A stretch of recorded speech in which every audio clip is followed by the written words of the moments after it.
Plus encore que la vodka et les matrioshkas, ce qui représente la Russie d'aujourd'hui, ce sont ces milliers d'églises et leurs innombrables cloches qui appellent les fidèles à la prière à la campagne comme à la ville. Carillonneur est encore un véritable métier ici. Sa passion a amené ce carillonneur à faire revivre une vieille tradition, celle des cloches plates. Le son ressemble à celui des cloches habituelles, mais la forme est beaucoup plus simple. Chaque plaque de bronze s'appelle bila. On peut en accrocher un nombre variable à un cadre de bois. La complexité et l'harmonie des sons produits dépendent du nombre de bila. J'ai trouvé la forme la plus simple qui donne le son le plus beau et le plus long, dit Alexander Girariev, parfois jusqu'à 15 minutes.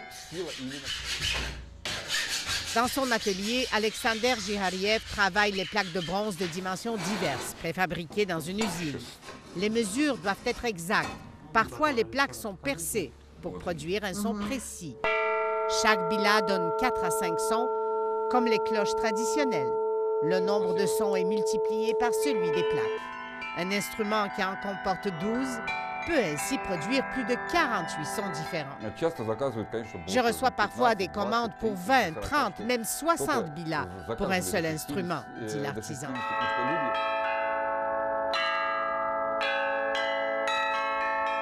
Aujourd'hui, on peut trouver ces bilas dans plus d'une centaine d'églises du pays, mais aussi dans des théâtres et chez des particuliers.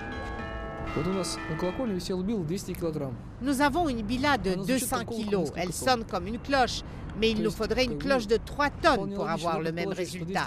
C'est donc une grande économie, dit ce carillonneur d'un monastère de Moscou.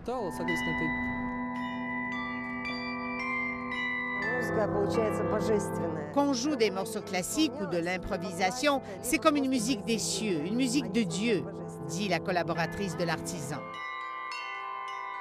Dans ce marché de Noël, près de la Place Rouge, ou encore dans cette ancienne propriété des Tsars, au bord de la rivière Moskva, près de Moscou, les spectateurs sont ravis d'entendre cette musique qui leur rappelle des sons familiers, mais une musique plus aérienne, plus complexe, une musique du ciel. Alexandra Chatska, Radio-Canada, Moscou.